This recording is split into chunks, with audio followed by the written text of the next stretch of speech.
नमस्कार दोस्तों, आप देख रहे हैं विद्या गुरु और इस वीडियो में आपके लिए दिसंबर के लास्ट वीक में जो भी करंट अफेयर बना है उसको यहाँ पर हम कवर कर रहे हैं। मतलब यहाँ पर दिसंबर में जितने भी क्वेश्चंस लास्ट वीक में बने हैं उसको कवर कर रहे हैं। ये दिसंबर की लास्ट वीडियो है और इसके बाद नया साल शुरू होगा। उसके लिए आपको सभी को बधाई और आपका आने वाला जो नया साल है उसमें आपके लिए सभी के लिए मंगलमय हो और आप जितना बेहतर कर सके अपने परफॉर्मेंस में बेहतर करें और अगले साल जिनके पास जॉब है वो अपनी जॉब को अपग्रेड कर सके और जिसके पास जॉब नहीं है वो उस जॉब को पा सके जो वो पाना चाहते हैं।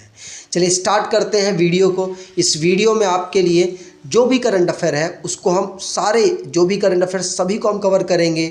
इसमें किस प्रकार के क्वेश्चंस कवर किए जाएंगे, तो यहाँ पर इंटरनेशनल हॉकी फेडरेशन ने player of the year award दिया है, वो भारतीय है। अब कौन है उनकी बात होगी।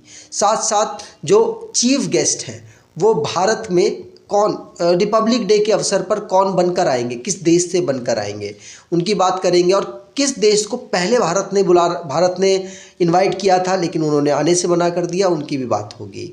संहिता जो कि इंडियन पीनल कोड को हटाकर अबॉलिश करके यहाँ पर लागू किया जाएगा, तो संहिता का पूरा नाम क्या है, कौन सा संहिता और कौन सा स्टेट ऐसा बना है जहाँ के एक डिस्ट्रिक्ट में ही हेलीकॉप्टर सर्विस स्टार्ट कर दी गई है। अभी तक आप डिस्ट्रिक्ट टू डिस्ट्रिक्ट यहाँ पर सुन रहे थे कि एक डिस्ट्रिक्ट से दूसरे डिस्ट्रिक्ट में यहाँ पर हेलीकॉप्टर सर्विस स्टार्ट हुई, एक स्टेट से दूसरे स्टेट यहाँ पर हेलीकॉप्टर सर्विस स्टार्ट हुई, लेकिन अब यहाँ पर एक ही डिस्ट्रिक्ट में हेलीकॉप्टर सर्विस स्टार्ट हो गई है। तो कौन सी यहाँ पर स्टेट होगा, चर्चा करेंगे डिटेल में। और आर्टिफिशियल इंटेलिजेंस सिटी कौन सी डेवलप की जा रही है भारत के द्वारा, ये भारत की पहली आर्टिफिशियल इंटेलिजेंस सिटी होगी।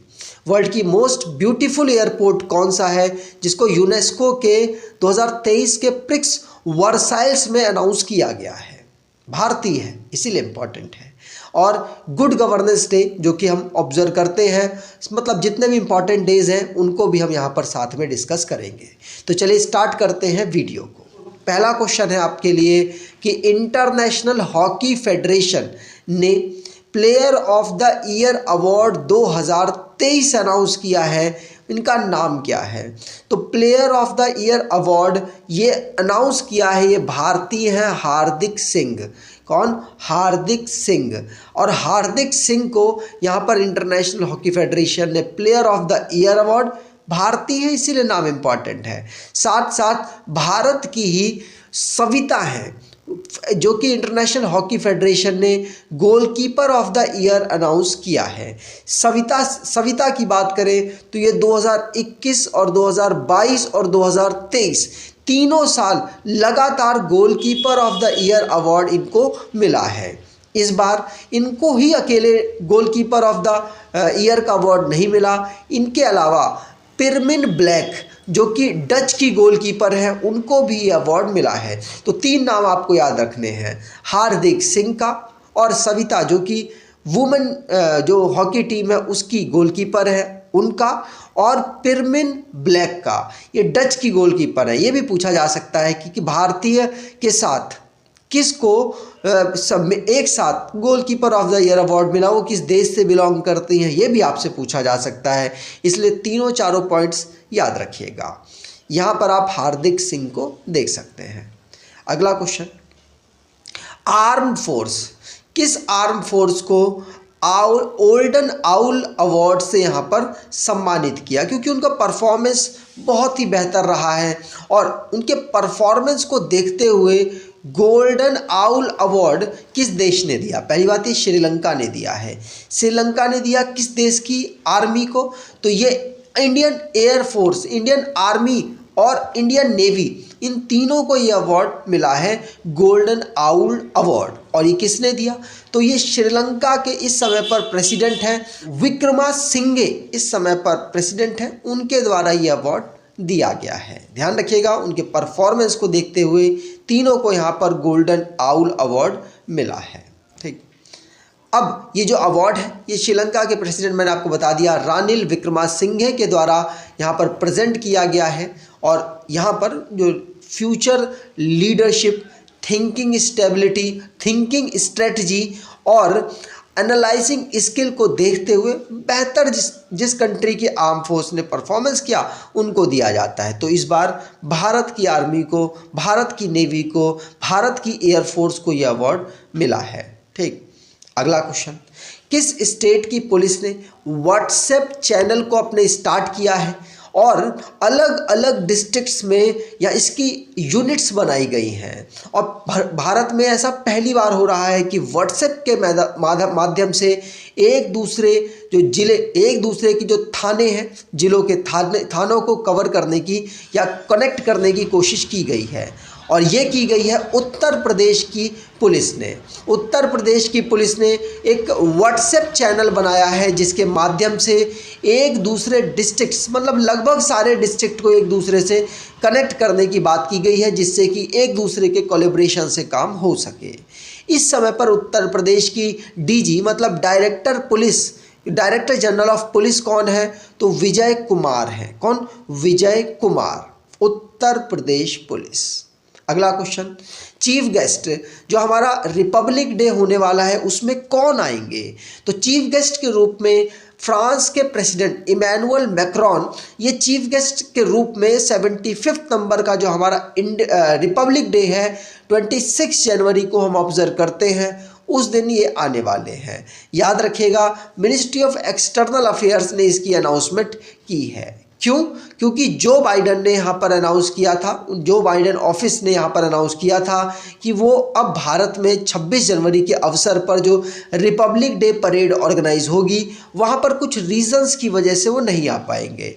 इसीलिए भारत ने फ्रांस के प्रेसिडेंट को अप्रोच किया और उन्होंने आने की यहाँ पर बात कह दी है।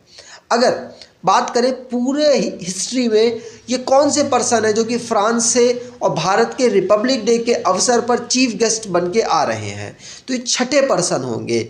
इससे पहले 1976 में जैकस चिराक जो कि वहाँ के प्राइम मिनिस्टर थे, फॉर्मर प्राइम मिनिस्टर हैं वो आए थे।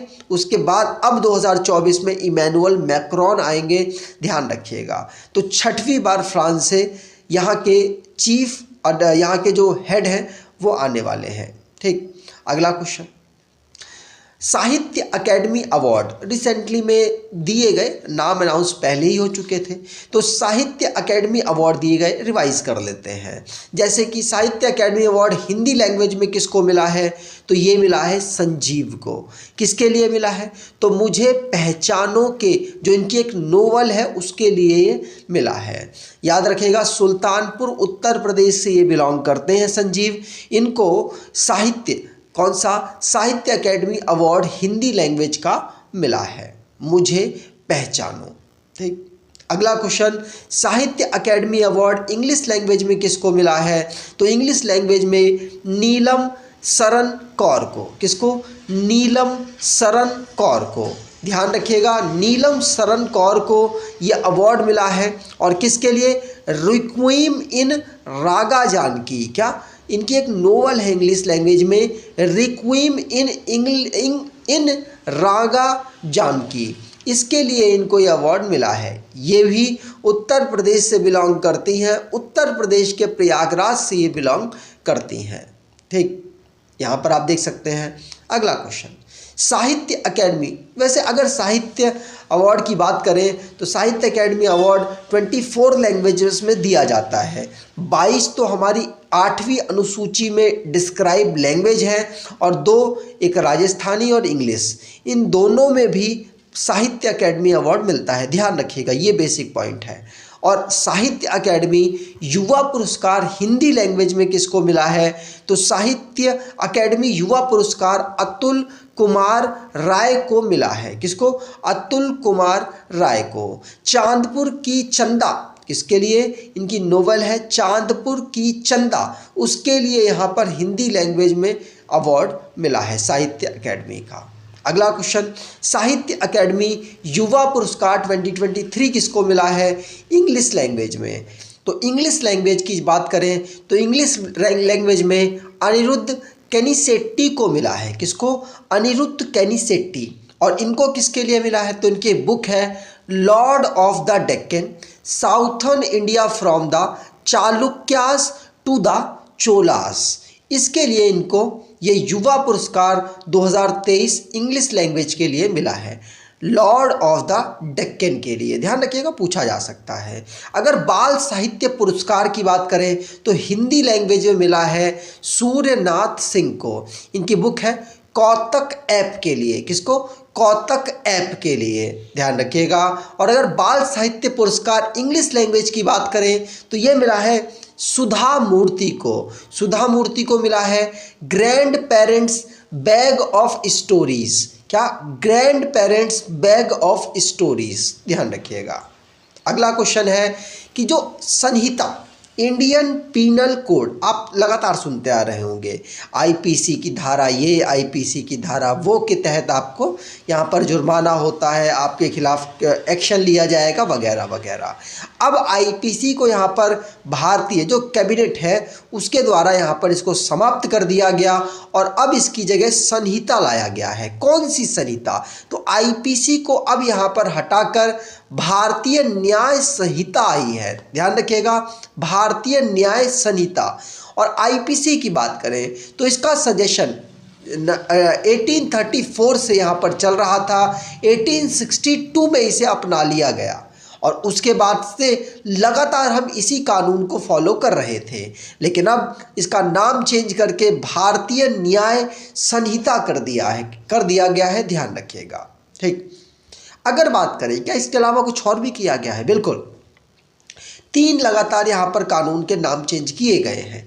एक तो आईपीसी मतलब इंडियन पीनल कोड, जिसको अब भारतीय न्याय संहिता कहा जाएगा। कोड ऑफ क्रिमिनल प्रोसीजर, इसको अब भारतीय नागरिक सुरक्षा संहिता कहा जाएगा। और इंडियन एविडेंस एक्ट, इसको भारतीय साक्ष्य संहिता कहा जाएगा। तीनों को याद रखिएगा, भारतीय न्याय संहिता, भारतीय नागरिक सुरक्षा संहिता और भारतीय साक्ष्य संहिता। इन तीनों को याद रखिएगा, पूछा जा सकता है आपसे। ठीक, अगला क्वेश्चन, जिस प्रकार से 3 कानून थे वो बहुत चर्चाओं में रहे और पूछे गए थे, उसी प्रकार से ये भी तीनों बहुत इंपॉर्टेंट है, आपसे पूछे जा सकते हैं। अगला question, best actor award Cannes film festival में किसको मिला है? तो कांस फिल्म फेस्टिवल ये फ्रांस का एक मतलब जो एक्टिंग की फील्ड और जो मनोरंजन की फील्ड में काम करते हैं उनको, उनके लिए अवार्ड, ये जो फिल्म फेस्टिवल है वो ऑर्गेनाइज होता है। इसमें बेस्ट एक्टर अवार्ड आपके क्वेश्चंस आपके एग्जाम के लिए इंपॉर्टेंट है। तो बेस्ट एक्टर अवार्ड मिला है कोजी याकुसो को। किसको? कोजी याकुसो को। ये इनकी फिल्म थी परफेक्ट डेज। क्या? परफेक्ट डेज, इसके लिए इनको अवार्ड मिला है और जैपनीज एक्टर है ये। ठीक, तीनों बात याद रखिएगा। अगर कांस फिल्म फेस्टिवल की बात करें तो फ्रांस में इसको ऑर्गेनाइज कराया गया। 1946 में पहली बार इसे ऑर्गेनाइज कराया गया। इस बार 76 नंबर का ये हुआ था। ये है याकुसो। कौन? याकुसो, जैपनीज जो एक्टर। अगर कांस फिल्म फेस्टिवल की बात करें तो दूसरे अवार्ड्स भी मिले हैं, जैसे कि पाल्म डी और अवार्ड, ये मिला है जस्टिन ट्रेट को। किसको? जस्टिन ट्रेट, इंपॉर्टेंट है। ग्रैंड प्रिक्स अवार्ड ये किसको मिला है? तो जोनाथन को मिला है। और जूरी अवार्ड किसको मिला है? तो अकी कौरिस्माकी को मिला है। और बेस्ट डायरेक्टर अवार्ड किसको मिला है? तो त्रान आन हुंग को मिला है। अगर बेस्ट स्क्रीन प्ले की बात करें तो यूजी सकामोतो को मिला है। बेस्ट एक्ट्रेस कौन? इंपॉर्टेंट, मार्वे डिजदार को। और बेस्ट एक्टर तो कोजी याकुसो को, याद रखिएगा। और कैमरा डी और मतलब कैमरा में परफॉर्म करने वाले किसको बेस्ट पर्सन का अवार्ड मिला है इस फिल्म कैटेगरी में? तो यहाँ पर थिएन नाम फाम है। कौन? थिएम नाम फाम। ठीक, आगे बात करें। अगला क्वेश्चन है अर्जुना अवार्ड किसको यहाँ पर देने की अनाउंसमेंट रिसेंटली में की गई? कितने पर्सन्स को, कितने प्लेयर्स को? 26 प्लेयर्स को, जो अपनी फील्ड में अपने गेम में लगातार 4 साल बेहतर परफॉर्मेंस करते हैं, उनको अर्जुना अवार्ड मिलता है। और अर्जुना अवार्ड इस बार 26 लोगों को यहाँ पर दिया जाएगा। उन 26 लोगों में से मोस्ट इम्पॉर्टेंट में से एक है R Vaishali. R Vaishali chess की इस समय पर ग्रैंड मास्टर है। भारत की ये 84 नंबर की चेस की ग्रैंड मास्टर हैं, ध्यान रखिएगा। इनको यहाँ पर अर्जुना अवार्ड 2023 में अनाउंस जो हुआ उसको दिया जाएगा 2024 9 तारीख को भारत के प्रेसिडेंट के द्वारा। अर्जुना अवार्ड टोटल 26 लोगों को मिला है, लेकिन यहाँ पर जो इम्पोर्टेंट है उनकी बात कर लें। जैसे ओजस प्रवीण डियोलाटे, ये आर्चरी में इनको ये अवार्ड मिला। हसमुद्दीन को बॉक्सिंग में मिला। अदिति गोपीचंद स्वामी, इम्पॉर्टेंट है, ये आर्चरी में मिला। और मुरारी श्रीशंकर, ये मिला इनको एथलेटिक्स में। मोहम्मद शमी को क्रिकेट में और आर वैशाली को चेस में। दीक्षा डागर को गोल्फ में, ये भी इम्पॉर्टेंट है क्योंकि ये जो स्पोर्ट्स है ये भारत में ज़्यादा प्रचलित नहीं है। तो ये जितने भी अवार्ड्स मैंने आपको बताए ये इंपॉर्टेंट है, इनको याद रखिएगा। अगला question, national energy conservation award किसको 2023 का दिया गया? नेशनल एनर्जी कंजर्वेशन अवार्ड उस कंपनी को यहाँ पर दिया गया है जिसने अपने डेवलपमेंट के साथ साथ भारत के जो ग्रीन इकोलॉजी है उसको भी कंजर्व करने का प्रयास किया है। और ये मिला है रिलायंस निप्पॉन लाइफ इंश्योरेंस को। इन्होंने अपने डेवलपमेंट के साथ साथ भारत के जो क्लाइमेट से रिलेटेड इश्यूज़ हैं जो उनको बेहतर करने के दिशा में काम किया, उसकी वजह से इनको ये अवार्ड मिला है। इस कंपनी को, रिलायंस निप्पॉन लाइफ इंश्योरेंस को 2001 में फाउंड किया गया था। हेडक्वार्टर इसका मुंबई में है। अनिल अंबानी इसके चेयरमैन है और आशीष वोहरा इसके सीईओ हैं। ठीक, अगला question, intra district helicopter service किस राज्य में शुरू की गई? तो उत्तर प्रदेश राज्य में शुरू की गई। यहाँ के चीफ मिनिस्टर योगी आदित्यनाथ के द्वारा इसे लॉन्च किया गया। कहाँ से कहाँ तक? तो बटेश्वर जो कि आगरा में अवेलेबल है और गोवर्धन जो कि मथुरा में अवेलेबल है। बटेश्वर से गोवर्धन तक इसे चलाया गया है। ये इंट्रा डिस्ट्रिक्ट हेलीकॉप्टर है, मतलब एक ही डिस्ट्रिक्ट के एक जगह से दूसरी जगह इसको चलाया गया है और ऐसा होने वाला ये पहली हेलीकॉप्टर सर्विस है। ठीक, आगे बात करें। अगला क्वेश्चन, ओपेक आपने सुना होगा लगातार, organisation of petroleum exporting countries. तो पेट्रोलियम प्रोडक्ट्स को एक्सपोर्ट करने में जो कंट्रीज अव्वल पोजीशन में आती हैं उन सभी कंट्रीज़ का ये एक कलेक्शन है, एक ग्रुप है। और इन लोगों ने यहाँ पर ग्रुप बना रखा है। उसी में से एक कंट्री है जो कि अफ्रीकन कंट्री है, अंगोला। उसने उससे बाहर निकलने की अनाउंसमेंट कर दी है और 1 जनवरी 2024 से ये इफेक्ट में आ चुका है। क्या अंगोला कब बना था ये इसका मेंबर? तो अंगोला 2007 में इसका मेंबर बना और 2024 में इससे बाहर हो गया। लेकिन क्या इससे पहले भी कोई कंट्री बाहर हुई है इस ऑर्गेनाइजेशन से? तो बिल्कुल, 2020 में इक्वाडोर इससे बाहर हुआ। कतर जो कि 2019 में इससे बाहर हो चुका था। लेकिन ओपेक की बात करें तो ओपेक को 1960 में बगदाद में फॉर्म किया गया था और अब इसका हेडक्वार्टर वियना ऑस्ट्रिया में अवेलेबल है। ठीक, ओपेक याद रखिएगा, ऑर्गेनाइजेशन जो कि एक ऑर्गेनाइजेशन है जो कि पेट्रोलियम प्रोडक्ट्स को एक्सपोर्ट करती है उन कंट्रीज़ का। ठीक, अगला क्वेश्चन, इंडिया के शेख हसन खान जो कि माउंट विंसन पर इंडिया का फ्लैग उन्होंने फहराया है, मतलब उसको फतह कर लिया है। वहाँ पर इन्होंने अपनी चढ़ाई कंप्लीट कर ली है। तो ये अपने इंडियन फ्लैग को माउंट विंसन जो कि है कहाँ पर? ये अंटार्कटिका का सबसे हाईएस्ट पीक है, वहाँ पर इन्होंने फ्लैग को, भारत के फ्लैग को फहराया है। अगर बात करें, ये केरला गवर्नमेंट में एम्प्लॉई हैं और इनके द्वारा ऐसा कारनामा किया गया है, ध्यान रखिएगा। अगर अलग अलग कॉन्टिनेंट में देखा जाए तो वहाँ पर माउंट विंसन अंटार्कटिका की सबसे हाईएस्ट चोटी है, एशिया की माउंट एवरेस्ट है, नॉर्थ अमेरिका की माउंट डेनाली है, अफ्रीका की माउंट किलिमंजारो है और यूरोप की माउंट एल्ब्रस है, ध्यान रखिएगा। आगे बात करें। अगला क्वेश्चन, कौन सी ऐसी सिटी है जिसको डेवलप किया जा रहा है इंडिया की पहली एआई सिटी के रूप में? तो आर्टिफिशियल इंटेलिजेंस सिटी के रूप में सिटी ऑफ नवाब लखनऊ को यहाँ पर डेवलप करा जा रहा है। आपको पता है लखनऊ को आईटी सिटी के रूप में, आईटी के एक हब के रूप में यहाँ पर डेवलप किया जा रहा है, जिससे कि आईटी का जो सेक्टर है वो लखनऊ में फल फूल सके।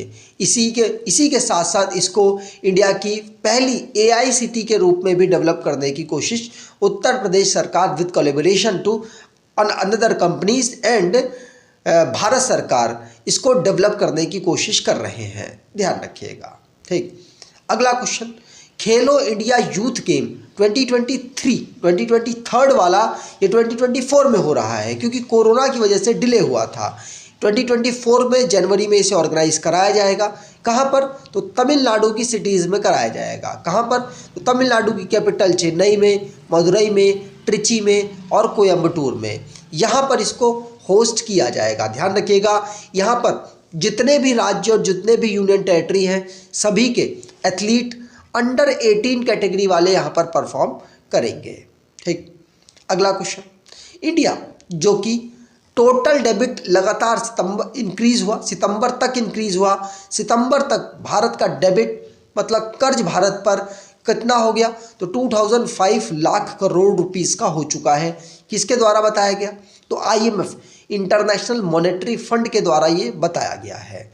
भारत सरकार की बात करें, इंडियन गवर्नमेंट की बात करें, तो उसमें 161 लाख करोड़ रुपीस का यहाँ पर जो डेबिट है वो हो चुका है। अगर स्टेट गवर्नमेंट की बात करें, सारी स्टेट गवर्नमेंट की, तो उनके 44 लाख करोड़ से ज़्यादा इन पर भी डेबिट हो चुका है। और 2014 में अगर कंपेयर किया जाए, 2014 में भारत सरकार पर 55 लाख करोड़ रुपए का यहाँ पर कर्ज था, डेबिट था। लेकिन अब भारत सरकार पे 161 लाख करोड़ रुपए का कर्ज अवेलेबल है। और इसी तरीके से अगर बढ़ता रहा तो IMF कह रहा है कि 2028 तक भारत का GDP के बराबर कर्ज हो जाएगा, जिसको चुकाना काफ़ी मुश्किल होगा। और अगर दुनिया में बात करें सबसे ज़्यादा कर्ज के मामले में, तो जापान सबसे ऊपर है। और सबसे स्ट्रॉन्ग कंट्री की बात करें जो कि कर्ज देने के मामले में आगे है, तो यूनाइटेड स्टेट है। ठीक, अगला क्वेश्चन, गिनीज वर्ल्ड रिकॉर्ड में एक साथ बैठकर एक 1500 तबला परफॉर्मर्स ने परफॉर्म किया और ये गिनीज वर्ल्ड रिकॉर्ड में नाम दर्ज हुआ है। कहाँ पर ये सब एक साथ बैठे? तो ग्वालियर में एक ऑर्गेनाइज हो रहा था जिसमें तबला परफॉर्मर 1500 तबला परफॉर्मर एक साथ बैठे और उन्होंने एक साथ यहाँ पर रिदम चलाया, जिसकी वजह से गिनीज वर्ल्ड रिकॉर्ड में इनका नाम दर्ज हुआ। ग्वालियर को यूनेस्को ने यहाँ पर सिटी ऑफ म्यूज़िक के रूप में डिक्लेयर किया है। 3rd तो ये सिटी ऑफ म्यूज़िक के रूप में है और टोटल 15वीं इंटेंजिबल हेरिटेज लिस्ट के रूप में है। ठीक, मध्य प्रदेश की एक सिटी है। मध्य प्रदेश के chief minister doctor Mohan Yadav हैं। यहाँ पे कि जो मिनिस्टर हैं ज्योतिरादित्य सिंधिया जी, उन्होंने भी इस्तीफा दे दिया और यहाँ पर जो विधानसभा का चुनाव है उसको उन्होंने लड़ा है। नरेंद्र सिंह तोमर असेंबली स्पीकर हैं। ठीक, अगला question, world most beautiful airport UNESCO के 2023 प्रिक्स वर्साइल्स में किसको अनाउंस किया गया? तो बेंगलुरु का जो केम्पेगौड़ा इंटरनेशनल एयरपोर्ट है, वहाँ का जो टर्मिनल 2 है, इसको यहाँ पर वर्ल्ड का मोस्ट ब्यूटीफुल एयरपोर्ट डिक्लेयर किया गया है। ध्यान रखिएगा, बेंगलोर का केम्पेगौड़ा इंटरनेशनल एयरपोर्ट। ठीक, और इसके MD और CEO कौन है? तो हरी मरार इसके MD और CEO हैं। अगला क्वेश्चन, किस कंट्री ने कार्बन टैक्स यहाँ पर लगाने की बात कही है 2027 से? अगर कोई भी इंपोर्ट करवाता है स्टील और एल्युमिनियम्स को, तो अगर कोई भी इंपोर्ट करवाता है तो उस पर कार्बन टैक्स लगना चाहिए 2027 से। ये UK ने यहाँ पर प्लान किया है और भारत ने इसका विरोध किया है, क्योंकि भारत डेवलप कर रहा है। UK को डेवलप्ड कंट्री कहा जाता है, तो डेवलप्ड कर रहा है भारत, इसीलिए भारत ने इसका अपोज किया। क्योंकि भारत को डेवलप करना है और भारत को स्टील और एल्युमिनियम की ज़्यादा ज़रूरत पड़ेगी, इसीलिए भारत ने इसका विरोध किया है कि हमें ज़्यादा टैक्स दुनिया के मार्केट में देना पड़ जाएगा। ठीक, अगला question, ministry of rural development ने यहाँ पर सेल्फ हेल्प ग्रुप के जो प्रोडक्ट्स हैं उनको प्रमोट करने के लिए, उनकी रीच को बढ़ाने के लिए यहाँ पर रिलायंस रिटेल जियो मार्ट के साथ यहाँ पर कोलैबोरेशन किया है, जिससे कि जो सेल्फ हेल्प ग्रुप्स हैं इनकी रीच को यहाँ पर बढ़ाया जा सके और इनकी आमदनी को इंक्रीज़ किया जा सके। जियो मार्ट, ध्यान रखिएगा, जियो मार्ट जिसको 2019 में फॉर्म किया गया था। महाराष्ट्र में इसका हेडक्वार्टर है। रिलायंस इंडस्ट्रीज इसके ओनर हैं। फाउंडर मुकेश अंबानी और चेयरमैन भी इसके मुकेश अंबानी हैं। टेक्नो स्मार्टफोन ने किसको अपना ब्रांड एम्बेसडर नियुक्त किया है? तो टेक्नो स्मार्टफोन जो कि प्रीमियम ग्लोबल लेवल का स्मार्टफोन डेवलप करती है, इसने दीपिका पादुकोण को अपना ब्रांड एम्बेसडर नियुक्त किया है। टेक्नो की बात करें तो टेक्नो मोबाइल जो बनाने वाली कंपनी है, चाइनीज़ मोबाइल फ़ोन मैन्युफैक्चरर है और ये इसका जो बिजनेस है ये 70 कंट्रीज़ में चल रहा है। इसको 2006 में फॉर्म किया गया था। ठीक, आगे बात करें तो अगला क्वेश्चन है नेशनल बैडमिंटन चैंपियनशिप 2023 जिसमें यहाँ पर किसने वुमेन्स सिंगल टाइटल को जीता? तो नेशनल बैडमिंटन चैंपियनशिप में वुमेन्स सिंगल टाइटल को जीता है अनमोल खरब ने। किसने? अनमोल खरब में। और कहाँ पर इसे ऑर्गेनाइज कराया गया? तो नेशनल बैडमिंटन चैंपियनशिप जिसको गुवाहाटी में ऑर्गेनाइज कराया गया। ठीक, अगला क्वेश्चन, कौन से ऑथर हैं जिन्होंने ब्रेकिंग द माउल्ड री इमेजिंग इंडियाज इकोनॉमी फ्यूचर को लिखा है? तो ब्रेकिंग द माउल्ड री इमेजिंग इंडियाज इकोनॉमिक फ्यूचर को रघुराम राजन और रोहित लांबा के द्वारा यहाँ पर लिखा गया। ध्यान रखिएगा, पूछा जा सकता है, रघुराम राजन और रोहित लांबा। ठीक, अगला क्वेश्चन, जो इम्पॉर्टेंट क्वेश्चन है वो आने वाले हैं। जैसे कि अगला अपॉइंटमेंट है भारत की हाई कमिश्नर श्रीलंका में किसको नियुक्त किया गया? संतोष झा। कौन? संतोष झा भारतीय डिप्लोमेट्स जिनको श्रीलंका में यहाँ पर अपॉइंट किया गया हाई कमिश्नर के रूप में। श्रीलंका की बात करें तो सिटी जयवर्धनापुरम कोट्टे यहाँ की कैपिटल है जो कि लेजिस्लेटिव कैपिटल है और कमर्शियल कैपिटल कोलंबो है। यहाँ के प्रेसिडेंट रानिल विक्रमासिंघे हैं। प्राइम मिनिस्टर दिनेश गुणवर्देना है। कौन? दिनेश गुणवर्देना। ठीक, अगला क्वेश्चन, इंटरनेशनल एपिडेमिक डे कब हम ऑब्जर्व करते हैं? तो जो अंतर्राष्ट्रीय महामारी दिवस है हम कब ऑब्जर्व करते हैं? इसको 27 दिसंबर को हम ऑब्जर्व करते हैं।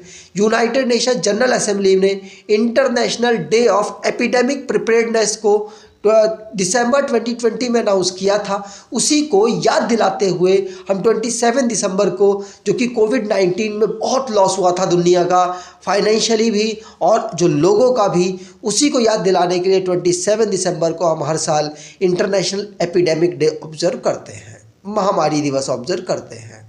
अगला क्वेश्चन, बाल वीर दिवस, वीर बाल दिवस हम कब ऑब्जर्व करते हैं? तो 26 दिसंबर को हम वीर बाल दिवस ऑब्जर्व करते हैं क्योंकि इसी दिन शहीद हुए थे सिख गुरु के जो संत थे जोरावर सिंह और फतेह सिंह। इसीलिए उनकी बहादुरी को देखते हुए यहाँ पर 26 दिसंबर को हम वीर बाल दिवस के रूप में ऑब्जर्व करते हैं। अगला क्वेश्चन, गुड गवर्नेंस डे हम कब ऑब्जर्व करते हैं? तो ये अटल बिहारी वाजपेयी जी का जो बर्थ एनिवर्सरी होती है 25 दिसंबर को, उस समय पर हम गुड गवर्नेंस डे के रूप में ऑब्जर्व करते हैं। ध्यान रखिएगा, कब? 25 दिसंबर को बर्थ एनिवर्सरी का किसकी होती है? अटल बिहारी वाजपेयी जी की होती है। 2014 से हम इस डे को ऑब्जर्व कर रहे हैं। ठीक, अगला question, national consumer right day हम कब ऑब्जर्व करते हैं? तो नेशनल कंज्यूमर राइट डे हम 24 दिसंबर को ऑब्जर्व करते हैं। कब? 24 दिसंबर को नेशनल कंज्यूमर राइट डे। और वर्ल्ड कंज्यूमर राइट डे हम 15 मार्च को ऑब्जर्व करते हैं। अगर नेशनल कंज्यूमर राइट डे की बात करें तो हम कंज्यूमर प्रोटेक्शन एक्ट 1986 जब लागू हुआ था, इसको प्रेसिडेंट का अप्रूवल मिला था, उसी दिन से हम इस डे को ऑब्जर्व कर रहे हैं। उसी दिन को हम जो नेशनल कंज्यूमर डे के रूप में ऑब्जर्व कर रहे हैं। फार्मर्स डे की बात करें तो फार्मर्स डे हम कब ऑब्जर्व करते हैं? तो फार्मर्स डे हम 23 दिसंबर को ऑब्जर्व करते हैं। कब? 23 दिसंबर को। अगर आपको ये वीडियो इम्पॉर्टेंट और बेहतर कंटेंट लगा है तो आपसे अनुरोध करूंगा वीडियो को लाइक कर दीजिएगा, चैनल को सब्सक्राइब कर लीजिएगा और एटलीस्ट अपने कुछ दोस्तों तक वीडियो को शेयर ज़रूर कीजिएगा। धन्यवाद।